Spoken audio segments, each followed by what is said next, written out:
اور ان کے تمام ماننے والوں پر۔ ناظرین، علامہ حالی نے کہا تھا، وہ نبیوں میں رحمت لقب پانے والا، مرادیں غریبوں کی بر لانے والا، وہ اپنے پرائے کا غم کھانے والا، مصیبت میں ہر ایک کے کام آنے والا۔ ہم اللہ پر ایمان رکھتے ہیں اور اللہ تعالیٰ کے اس رسول محترم پر ایمان رکھتے ہیں جن کو اللہ تعالیٰ نے رحمت للعالمین بنا کے بھیجا تھا۔ نبی کریم صلی اللہ علیہ وسلم کا رویہ محبت کا، انسانیت کا، شرافت کا تھا۔ چنانچہ نبی کریم صلی اللہ علیہ وسلم سب لوگوں سے محبت کرتے تھے۔ آپ ذرا اس بات کو یاد کیجئے، جب 40 سال کی پختہ عمر میں اللہ تعالیٰ نے آپ کو نبوت کے منصب جلیلہ پر فائز کیا، آپ پریشان ہو گئے کہ میں اتنی بڑی ذمہ داری کو کیسے ادا کروں گا کہ دنیا جہان کے لوگوں کے سامنے مجھ کو اسلام کی گواہی دینی ہوگی، مشکلات کا اور مصائب کا مقابلہ کرنا ہوگا، کافروں اور ظالموں کی طرف سے ڈالی جانے والی مصیبتوں کو سہنا پڑے گا۔ آپ گھبرائے ہوئے گھر کو آئے اور اپنی ہمدرد غمگسار بیوی حضرت خدیجہ سے کہا، مجھے کچھ اڑا دو، مجھے کچھ اڑا دو، مجھے اپنی جان کا خدشہ لاحق ہو گیا ہے۔ کیا کہا تھا اس وقت ہماری محترمہ ام المومنین حضرت خدیجہ نے؟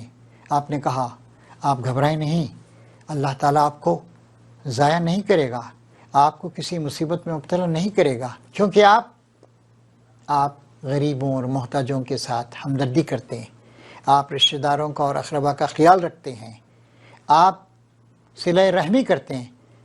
یہ بات حضرت خدیجہ نے بتائی۔ دیکھیے، اس سے ایک بات یہ ثابت ہوتی ہے، اور آپ اس بات سے اچھی طرح واقف ہیں، کہ بیوی اپنے شوہر سے جتنی واقف ہوتی ہے کوئی اتنا واقف نہیں ہوتا ہے۔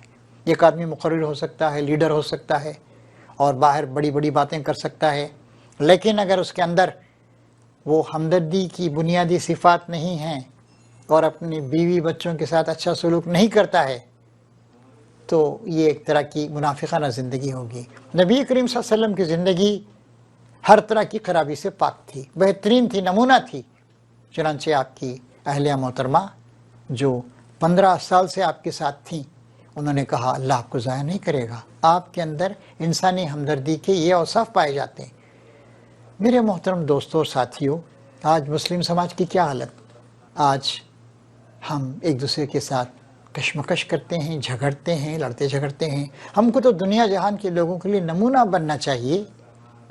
آج بیوی کے شوہر سے تعلقات اچھے نہیں ہیں، شوہر کے بیوی سے تعلقات اچھے نہیں ہیں۔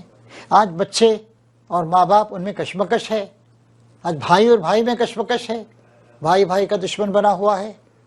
تو ہمیں سوچنا چاہیے کہ ہم ان ساری کی ساری خرابیوں کو دور کریں اور اپنے رشتہ داروں کے ساتھ اچھا سلوک کریں، ماں باپ کے ساتھ اچھا سلوک کریں۔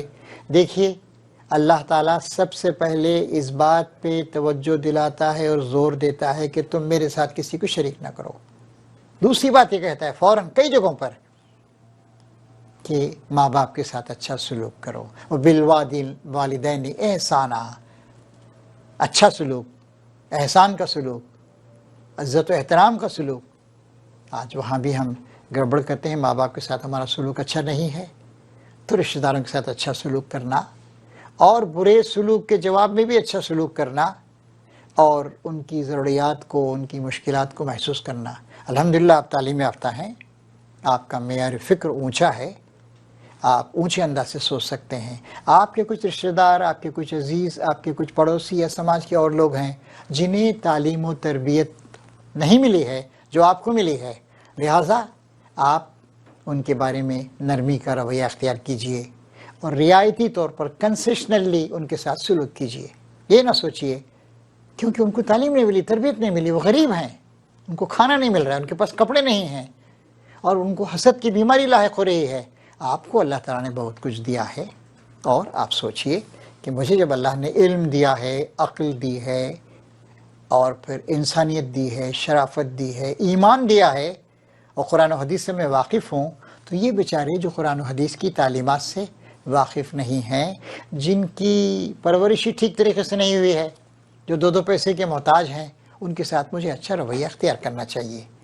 تو آج رشتہ داروں کے ساتھ، لوگوں کے ساتھ اور تمام دنیا کے لوگوں کے ساتھ اچھا سلوک کرنا یہ بہت ہی ضروری ہے۔ اور علامہ اقبال نے کہا تھا کہ آج بھائی بھائی سے لڑ رہا ہے، آج جو ہیں ہم کشمکش کر رہے ہیں۔ کبھی کبھی ہم کہتے ہیں کہ ساری دنیا میں اتحاد ہونا چاہیے، امت مسلمہ کو متحد ہونا چاہیے اور ظالموں کا مقابلہ کرنا چاہیے، لیکن ہم اپنے گھر میں خود انصاف نہیں کر رہے ہیں۔ ہم اپنی مسجد میں لڑ رہے ہیں، ایک نہیں دو نہیں 3 کمیٹیاں بن گئیں، متولی شپ کے لیے یوں لڑ رہے ہیں جیسے صدر مملکت کا انتخاب ہونے والا ہو، اور اپنا پیٹ بھرنا، اپنا گھر بھرنا، اپنے بال بچوں ہی کے لیے سارے مفادات کو حاصل کرنا، یہ ہمارا رویہ ہو گیا ہے۔ یہ بات صحیح نہیں ہے، ہمیں نبی کریم صلی اللہ علیہ وسلم کے اس نمونے کو یاد کرنا چاہیے۔ پھر دیکھیے نبی کریم صلی اللہ علیہ وسلم دعا کرتے تھے، اے اللہ مجھے مسکینی کی حالت میں زندہ رکھ، مسکینوں کے ساتھ ہی موت دے، اور قیامت میں میرا حشر مسکینوں کے ساتھ کر۔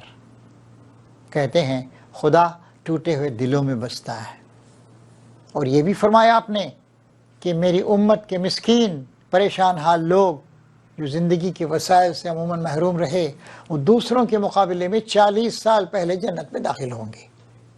تو اگر مسکینوں، غریبوں، محتاجوں، پریشان حال لوگوں، محرومین، ڈپریوڈ پیپل، ڈپریوڈ سیکشنز، وہ کوئی بھی ہوں، مسلم ہو غیر مسلم ہو، اگر ان کی ہمدردی ہمارے دلوں میں پیدا نہیں ہوئی تو اس کا مطلب یہ ہے کہ ہم اسلام پر پورے طور سے عمل پیرا نہیں ہیں۔ اور مطلوبہ صفات یہ ہیں کہ ہم سب سے محبت کریں، سب کے ساتھ اچھا سلوک کریں۔ اللہ تبارک و تعالیٰ سے دعا ہے کہ ہمارے دلوں کو وسعت عطا فرمائے، ہمیں وسعت قلبی سے، براڈ مائنڈڈنس سے نوازے، اور ہم دوسروں کے غم کو محسوس کریں۔ ہم اللہ کی دی ہوئی نعمتوں کو صرف اپنے ہی جسم و جان کے لیے نہیں بلکہ دوسروں کے لیے بھی استعمال کریں۔ یہ ہمارے بھائی ہیں، انسان ہیں، غربت کا شکار ہیں۔ اللہ تعالیٰ ہمیں اس بات کی توفیق عطا فرمائے اور اس بات کو ہمارے سماج میں عام کر دے، اور محبت سے محبت جنم لیتی ہے، نفرت نفرت ہی کو پیدا کرتی ہے۔ محبت، اخلاق، حسن سلوک کے ذریعے انشاءاللہ ہم ساری دنیا کو زہر کریں گے، اور دنیا میں محبت کی، انسانیت کی شرافت کے چشمے بہیں گے، اور انسانیت کی خوشبو پھیلے گی، اور انشاءاللہ دنیا بھی جنت بنے گی، اور اس کے بدلے میں اللہ تعالیٰ ہمیشہ ہمیشہ رہنے والی جنت سے ہم کو نوازے گا۔ اللہ ہمیں اس کی توفیق عطا فرمائے۔ ربنا تقبل منا انک انت السمیع العلیم وتب علینا انک انت التواب الرحیم، وآخر دعوانا ان الحمد للہ رب العالمین۔